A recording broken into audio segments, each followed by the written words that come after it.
자, 이제 김용현 전 국방부 장관이 구속되면서 수사의 칼끝은 이제 윤석열 대통령 목을 향하고 있습니다. 재판부는 범죄 혐의 소명 정도, 범죄의 중대성, 또 증거를 인멸할 염려 등을 고려했다고 밝혔는데, 자, 비상계엄 사태에 내란 혐의가 소명됐다고 법원이 일단 판단을 한 겁니다. 김 전 장관이 내란 중요 임무 종사자로 구속된 만큼 검찰은 수괴, 우두머리라고 하죠. 이렇게 지목된 윤 대통령 신병 확보에 나설 것 같습니다. 자, 논란이 됐던 검찰의 내란 혐의 수사권도 법원이 인정을 했습니다. 압수수색, 소환조사 등 이제 강제 수사가 초입기에 들어가면서 대통령실은 지금 혼란에 빠졌다고 합니다.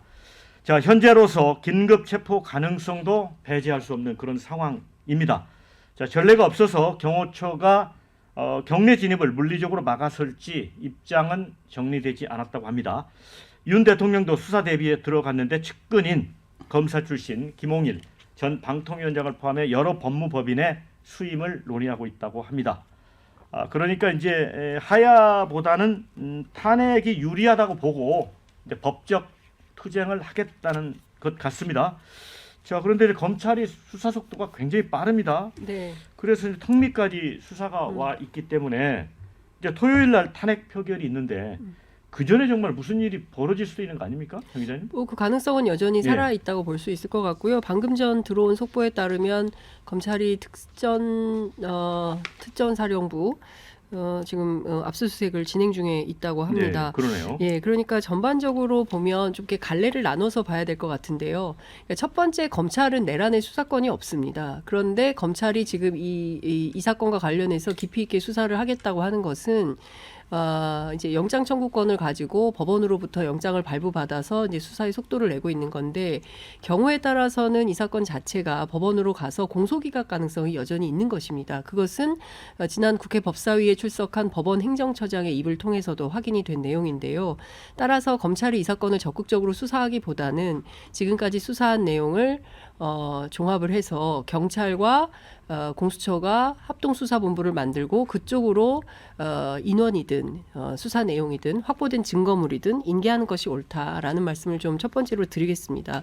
그리고 두 번째는 윤석열 대통령이 그 하야보다는 탄핵이 좋겠다라고 판단을 한 것은 내란 또는 외환에 관한 범죄에 대해서는 사형 또는 무기징역 말고 다른 감형 뭐가 없습니다. 그렇기 때문에 본인이 사형 또는 무기징역은 피해보고자 여러 법조를 통해서 뭔가 법률 대책을 마련하는 걸로 보이는데, 국민들 입장에선 정말 기가 막힌 노릇입니다. 어제 국회 국방위에 출석한 특전사령관이죠. 곽종근 사령관에 따르면 대통령이 12시 30분에서 40분 사이에 비화폰으로 전화를 해서 지금 의결 정족수가 안 되니까 의원들 더 모이지 못하도록 문을 깨부시고 들어가서 끌어내라.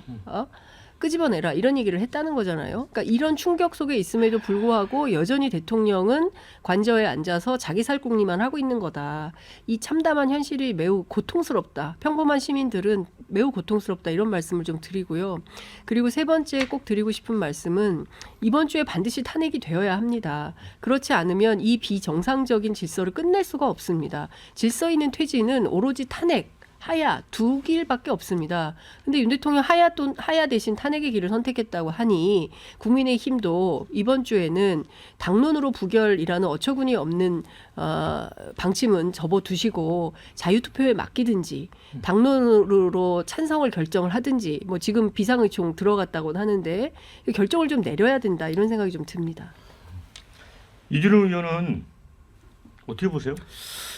지금 뭐 긴급 체포도 가능하지 않겠느냐 이런 얘기가 있다 그러는데요. 그 긴급 체포를 영장 없이 하는 거거든요. 그래서 영장 없이 하게 되면은 그 대통령 경호실에 있는 직원들과 충돌이 예상이 됩니다. 그리고 또 법적 논란이 될 수 있습니다. 현재 대통령의 지위가 있기 때문에.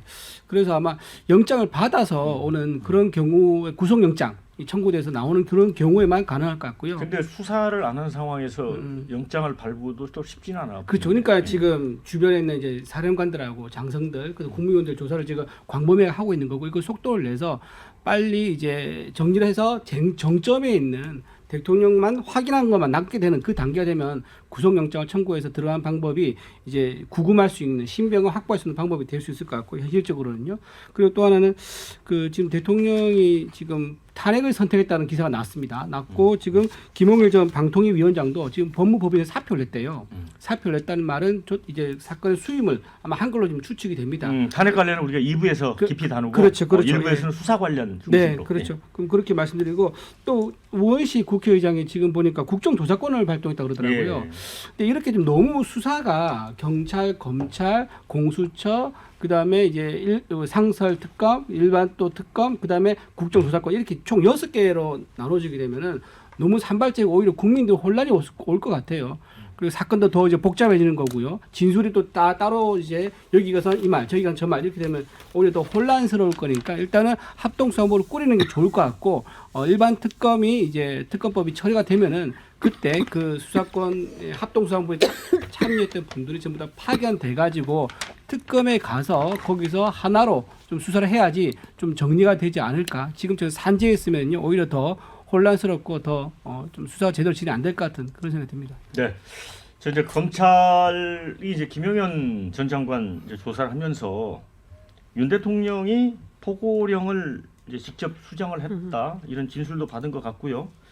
그리고 이제 계엄 선포부터 군 투입 지휘까지 다 지휘를 했기 때문에 내란의 정점에 있다 이렇게 보는 것 같습니다. 그러니까 내란 수괴 혐의를 지금 거의 인정을 하고 있다고 봐야 되는 건가요? 그렇습니다. 어제 김용현 전 국방부 장관의 구속 그 영장 거기에도 검찰이 적시를 했어요. 윤석열 대통령과 뭐라고 했냐면 정확하게 윤석열 대통령과 내란을 공모해서 국헌 문란을 목적으로 폭동을 일으키는 혐의가 있다 이렇게 적시를 했습니다. 그리고 어제 사실 충격적인 증언들이 요즘 너무 많이 쏟아지고 있잖아요. 지금 비상계엄이 있었고 발동됐고 해제된 지 꼭 일주일밖에 안 지났습니다. 그런데 지난 일주일 사이에 엄청나게 많은 우리가 다 따라가기 힘들 정도의 내용들이 지금 쏟아지고 있고 거기에 특히 어제 같은 경우에는 국회에서 국방위 현안 질의가 있었는데 그 국방위 현안 질의에서 지금 곽종근 그 특전사령관이 폭탄 발언과 같은 얘기를 했습니다. 대통령으로부터 한 번 통화가 아니라 2번 통화가 있었고 두 번째 통화에서는 국회 본회의장에 문을 부수고 들어가서라도 의원들을 끄집어내라. 그런데 곽종근 특전사령관이 그 부분에 대해서 현장에 나가 있는 지휘관들하고 논의를 했을 때 그 현장 지휘관들이 배제됩니다라고 얘기했다라는 거예요. 그건 무슨 뜻이냐? 이거 지금 이 앞에서 이 본회의장 앞에 있는 수많은 보좌진들이나 이런 사람들과 이걸 직접 들어가서 물리적으로 국회의원들을 끌어내려고 했다면 충돌이 불가피했다. 이 상황도 그럼 감내하라는 거냐? 그렇게 얘기가 되는 바람에 그러면 하지 마라. 현재의 상태를 유지하고 있어라. 이렇게 됐다는 거죠. 이 상황이 어제 얼마나 중요한 거냐면 대통령의 직접적인 지시가 있었다라는 겁니다. 물론 대통령의 직접적인 지시는 그 사이에 여러 번 있었습니다. 수도방위 사령부에도 대통령이 직접 전화를 했었던 게 있었고요. 또 김용현 장관을 통해서 방첩사령관 또 거기다가 이 체포조 운영 또 구금 수감 시설 확인 너무나 많은 얘기들이 쏟아져 나오고 있는데 이 상황 속에서 이것을 지금 여전히 내란죄가 아니다라고 주장하는 분들이 계신 것도 좀 의아하고 지금 이 상황 속에서 국민의힘이 여전히 이걸 질서 있는 퇴진이다 이런 얘기를 하는 것도 좀 저는 이해하기가 어렵습니다.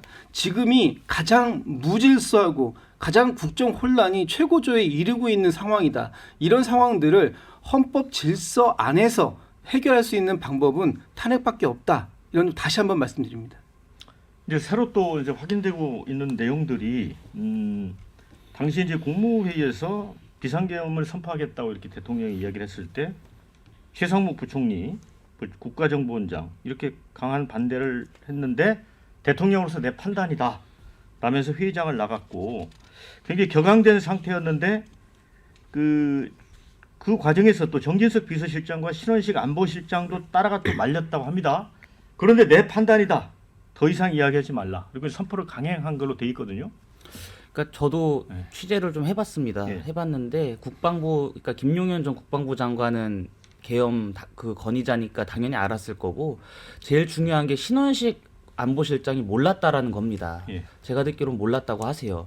그런 상황에서 계엄 선포가 국무회의 의결이 필요한 사안이 아니기 때문에 대통령이 강행한다고 하면은 그걸 누가 말리겠습니까? 저는 국무위원들이 반대, 우려를 표했습니다마는 그거를 대통령이 고집을 피우는데 어느 국무위원이 말릴 수가 있었겠습니다. 그것도 회의 자리를 박차고 나갔는데 저는 그래서 국무위원들한테 탓을 돌리는 것은 현 상황에서 적절치 않다고 봅니다. 아니 생방송을 하지 못하도록 뭐 전기선을 차단하다든가 좀 적극적으로 했어야 되는 거 아니냐는 거죠. 저도 그렇게 생각을 합니다. 하지만 그 기자회견장은 대통령이 들어가는 공간이기 때문에 굉장히 경호가 강화될 수밖에 없습니다. 다 보셨겠지만 기자도 못 들어간 상황 아닙니까? 그냥 대통령이 혼자 가셔서 일방적으로 선언을 하는 거를 저는 저 개인적으로도 뭐 들어 누워서라도 말렸어야 된다고 봅니다만은 현실적으로 상황적으로 그것이 어려웠을 것이다. 그렇기 때문에 최상무 경제부총리는 대통령 계엄 선포가 있은 지 거의 한 30분여 만에 경제 그 대책 긴급 회의를 연 거 아니겠습니까?